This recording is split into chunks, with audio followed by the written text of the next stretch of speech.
Berdasarkan catatan Kementerian Luar Negeri Republik Indonesia, terdapat 12 kedutaan besar Republik Indonesia atau KBRI yang tidak memiliki duta besar. Salah satunya adalah KBRI Amerika Serikat dan PBB New York. Sejumlah nama potensial pun beredar untuk mengisi kekosongan kursi duta besar yang bertugas di negeri Paman Sam tersebut.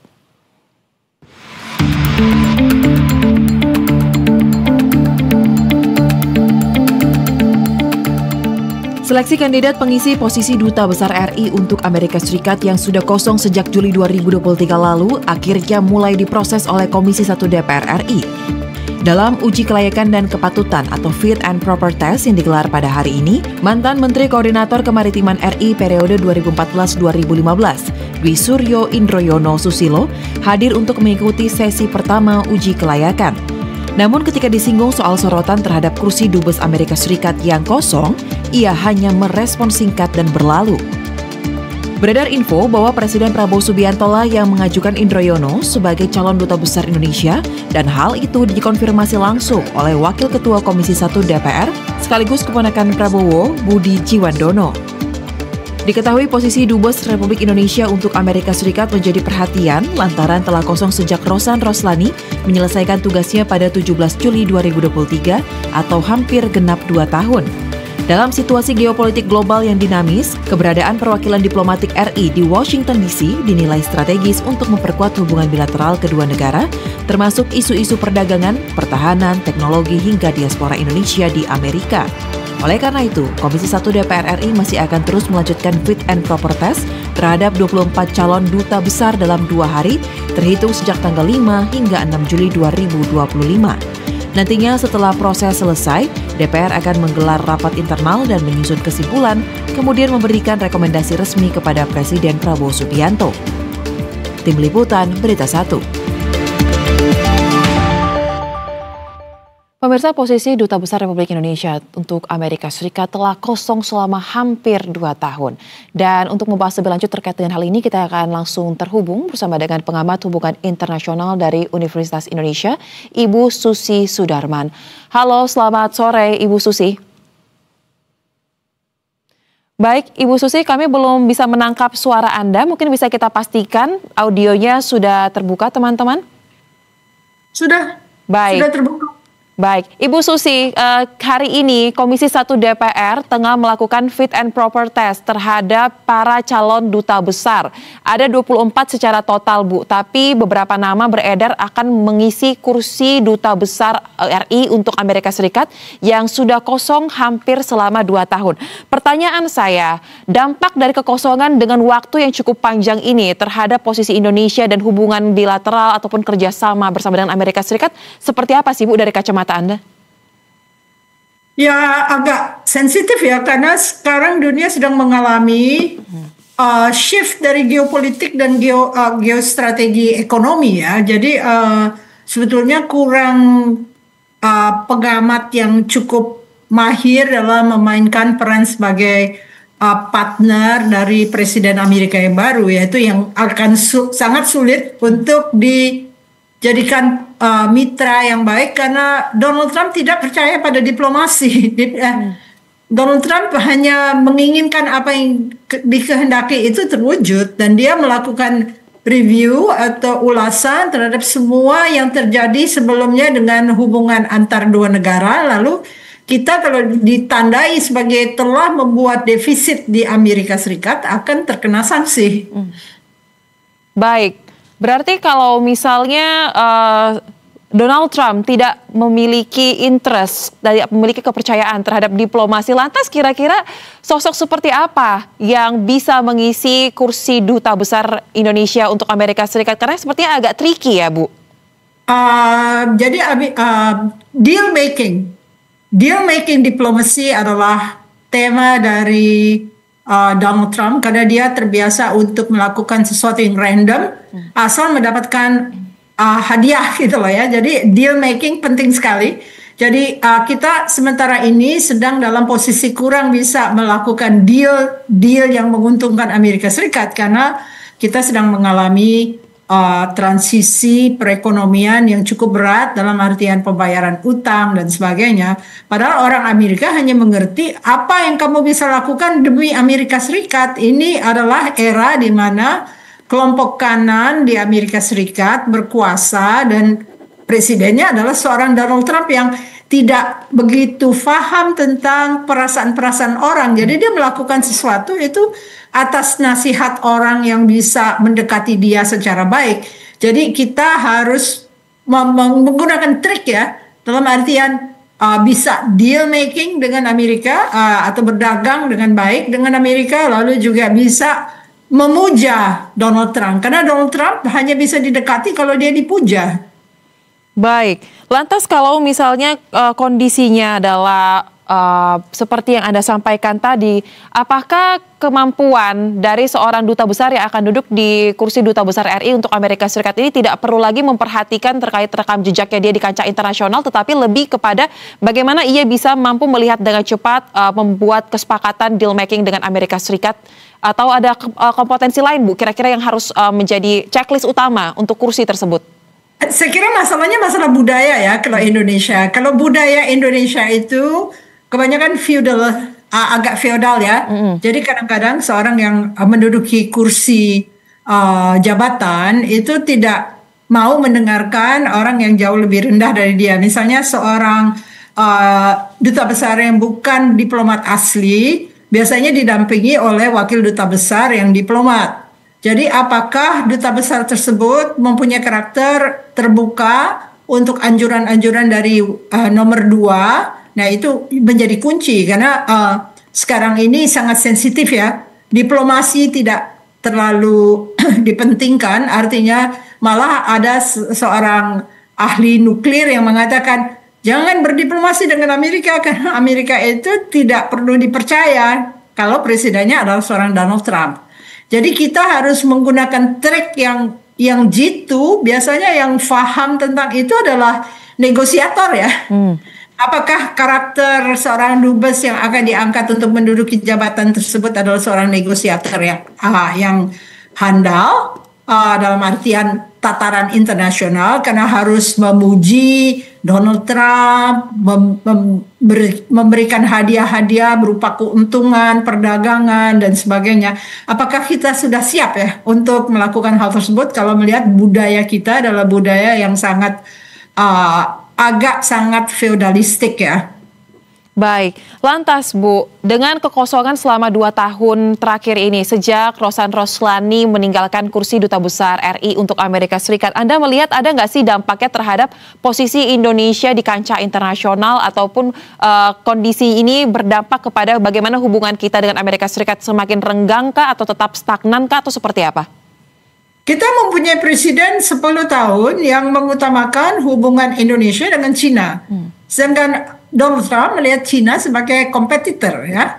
Jadi apakah dia akan peduli dengan kompetitor yang menjadi sahabat Indonesia dan Indonesia sudah diberikan sanksi-sanksi tertentu waktu zaman Biden dan ini sudah berlangsung selama 10 tahun lamanya dengan pemerintahan sebelumnya. Apakah sudah diperhitungkan bahwa ini tidak akan mudah gitu ya, karena kita tidak punya perjanjian persahabatan dalam artian aliansi ya. Ada comprehensive strategic partnership, tapi hanya dalam berupa latihan-latihan militer ya, Garuda Shield, Super Garuda Shield, tapi selebihnya agak kurang memadai karena kita tampaknya kurang hadir ya di Washington DC. Jadi seorang guru saya di Johns Hopkins mengatakan Asia in Washington itu artinya Asia, negara-negara Asia berusaha untuk membangun jejaring ya, jejaring dengan Kongres, jejaring dengan NGO, jejaring dengan think tank, dengan gerakan-gerakan yang lazim ada di sana seperti gerakan lingkungan hidup, gerakan perempuan, gerakan partai kanan dan sebagainya.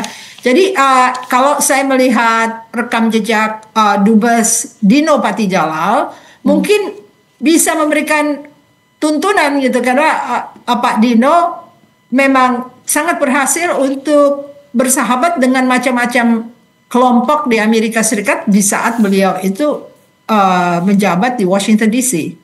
Baik, nama Dino Patijalal menurut Anda menjadi nama yang patut dipertimbangkan ya, karena dia memiliki rekam jejak juga yang terpercaya dengan kemampuan dia melakukan kerja-kerja hubungan keluar negerian ya. Kemudian Ibu, kalau kita lihat lagi ya Bu, terkait dengan posisi kursi Duta Besar Republik Indonesia untuk Amerika Serikat, seberapa strategis sih Bu kursi Duta Besar di negara Paman Sam ini dibandingkan dengan kursi-kursi Duta Besar di negara lain? Apakah memiliki keuntungan dan juga tantangan tersendiri dengan kondisi geopolitik saat ini ya Bu? Ya, saya mulai dengan tantangan tentunya. Tantangan adalah Amerika Serikat is a pure capitalist state. Oke, jadi dia akan sangat mementingkan deals yang menguntungkan dia. Sedangkan deals dengan Indonesia tidak semudah itu. Karena diganggu oleh oligarki, diganggu oleh preman, diganggu oleh mafia. Sedangkan Amerika Serikat tidak punya kesabaran untuk memahami negara-negara yang agak berbeda dengan cara dia bekerja. Jadi kalau mereka lebih dekat dengan Vietnam, itu bisa dijelaskan karena dia punya nilai strategis terhadap Cina dan juga dia efektif dalam menjalankan perdagangan dengan Amerika Serikat. Sedangkan kita sudah mengalami jeda dalam artian investasi dari Amerika agak kurang terlihat akhir-akhir ini juga tidak menambah terlalu besar sehingga untuk orang Amerika sesuatu yang tidak menguntungkan untuk dia itu sangat disepelekan ya. Itu yang paling utama harus diingat. Jadi kita harus punya sesuatu yang bisa diberikan kepada mereka, kalau tidak mereka tidak akan terlalu peduli ya dengan Indonesia karena mereka memang sebuah negara yang mementingkan kesejahteraan hidup dari warga negaranya. Jadi kalau misalnya warga negaranya tidak mendapat keuntungan dari deals yang dilakukan oleh pemerintahnya dengan Indonesia, tentunya kita kurang bisa meraih persahabatan yang kita harapkan. Baik, karena ada perbedaan cara kerja ya Bu ya, perbedaan budaya yang Ibu katakan tadi antara Indonesia dan juga Amerika Serikat.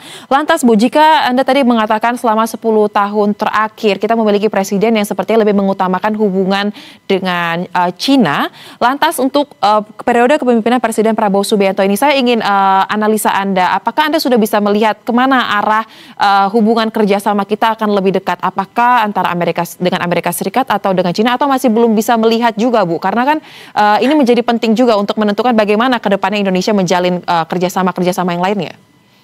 Oke, ada jebakan sedikit, yaitu waktu Pak Prabowo melakukan sesuatu untuk overlapping claims di Natuna. Itu satu pertanda ya, bahwa sebetulnya pemerintahan sekarang adalah kelanjutan dari pemerintahan sebelumnya. Jadi belum terlihat tanda-tanda yang kita agak menjauh dari Cina untuk mencari perdagangan internasional yang lebih variatif. Saya lihat sekarang akhir-akhir ini Pak Prabowo pergi ke Saudi Arabia misalnya gitu ya, pergi ke negara-negara lain. Tapi belum jelas bahwa hubungan-hubungan tersebut akan bermakna di mata Amerika yang sedang mencari sekutu-sekutu yang bisa mengimbangi pengaruh Cina di kawasan Indo-Pasifik ya, karena kita tidak punya seperti kawan-kawan di AUKUS atau di Quad sebagai mitra strategis militer yang diandalkan oleh Amerika Serikat. Kita juga tidak punya perdagangan yang terlalu dalam dengan Amerika Serikat. Kita lebih terkena sanksi waktu zaman Biden, it's a foreign entities of concern.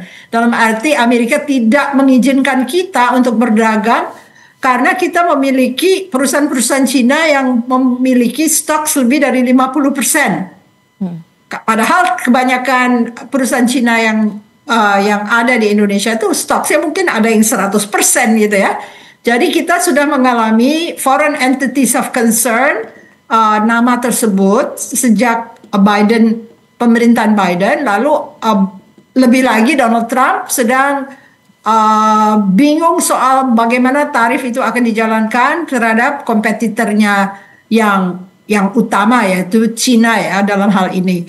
Jadi masih dalam proses negosiasi. Tentunya kita harus lebih mahir melihat kira-kira strategic gift apa yang bisa diberikan kepada Amerika Serikat oleh sekarang ini kita belum, karena kita sibuk membayar utang dan banyak cost yang harus dipikul oleh negara dalam program-program baru yang belum ada dananya.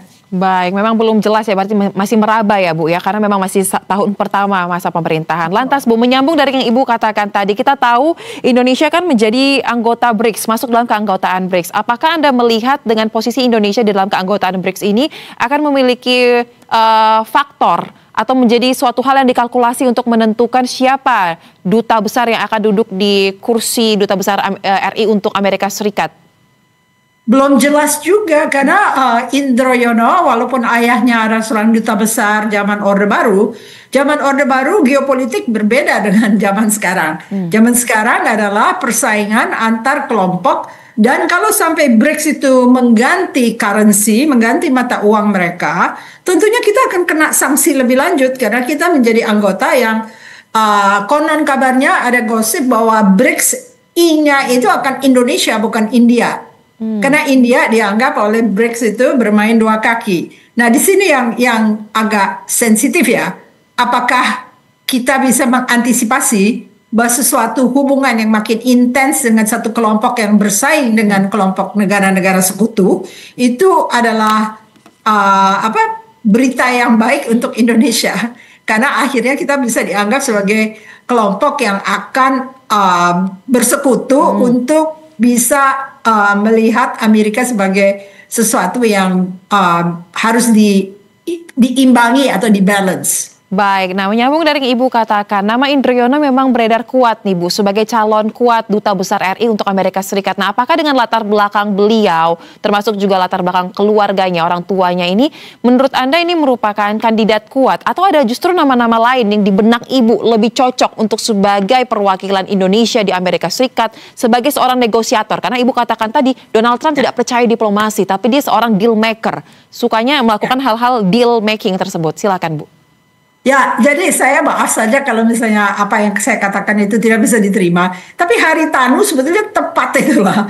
Haritanu adalah bersahabat dengan Donald Trump. Jadi mungkin bisa menjadi perwakilan untuk negosiasi-negosiasi yang membawa keuntungan bagi Indonesia. Tapi kan saya bukan presiden ya, saya tidak bisa menentukan siapa yang akan jadi duta besar. Itu ada pertimbangan tertentu, misalnya kaitan ayahnya dengan Amerika Serikat. Tapi saya jarang bisa melihat bahwa orang Jawa itu negosiator yang baik ya.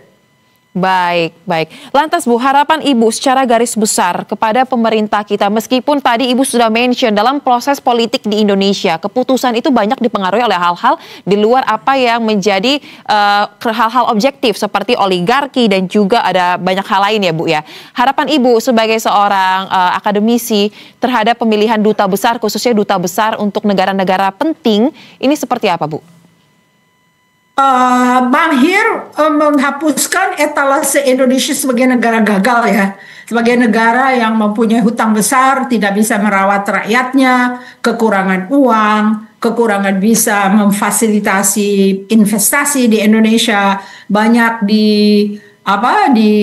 dilanda oleh kebohongan-kebohongan para investor yang datang dari Cina misalnya, lalu mereka angkat kaki dan menutup investasinya gitu ya.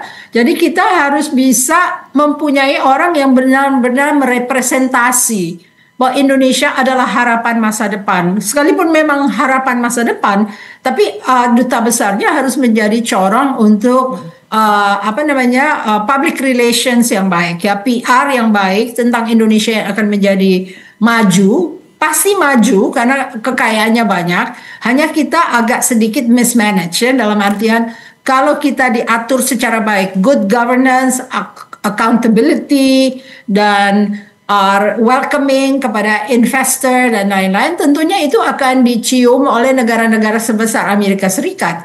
Tapi karena kita kebanyakan fokus kepada bagaimana menciptakan uang kontan yang segera dan Cina yang menyiapkan itu menjadi kelemahan dasar yang utama, karena sudah pengalaman dari zaman Biden kita terkena foreign entities of concern karena memiliki perusahaan Cina yang punya saham lebih dari 50%, lebih dari 25% malah menurut ukuran Amerika. Jadi kita harus benar-benar menyimak langkah negosiasi apa yang paling baik. Dan sekarang kan yang menjadi diplomat utama adalah Pak Prabowo sendiri. Jadi Pak Prabowo harus bisa memegang duta besarnya agar bisa lincah menanggulangi seorang presiden yang imperial ya. Saya bilang imperial presidency sekarang ada di Amerika Serikat, yaitu berupa presiden yang berpikir dia sebagai raja dunia dan raja di Amerika Serikat. Jadi tidak bisa lagi kita bermain-main,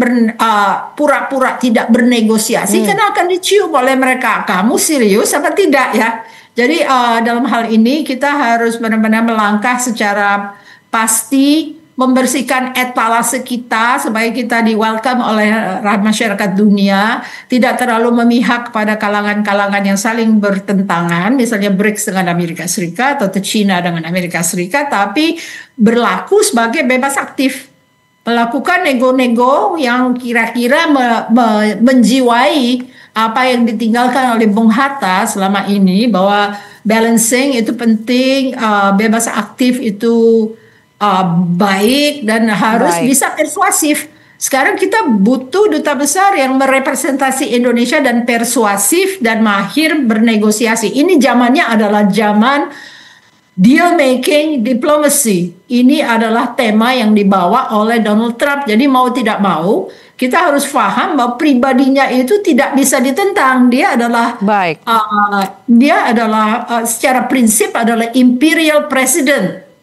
Nah, imperial president berhadapan dengan orang Jawa yang kadang-kadang juga imperial, apakah itu cocok nantinya? Nah, ini dia. Kalau saya bilang harus yang benar-benar bisa merendahkan diri, lalu menjilat-jilat dan memberikan negosiasi yang menguntungkan secara tuntas. Baik. Karena ini sudah zamannya, eranya Donald Trump yang mengusung deal making diplomasi, maka diharapkan kurang lebih garis besarnya saya catat adalah seorang yang lincah, persuasif, dan juga seorang negosiator yang handal. Kita harapkan proses pencarian duta besar untuk KBRI yang masih kosong, termasuk duta besar RI untuk Amerika Serikat ini bisa berjalan dengan lancar, dan sosok tersebut merupakan sosok yang diharapkan membawakan perubahan baik dari hubungan antara Indonesia dan juga Amerika Serikat. Terima kasih Ibu Susi Sudarman telah berbagi analisanya bersama kami di Berita Satu Sore. Salam sehat, selamat kembali beraktivitas. Terima kasih atas undangan.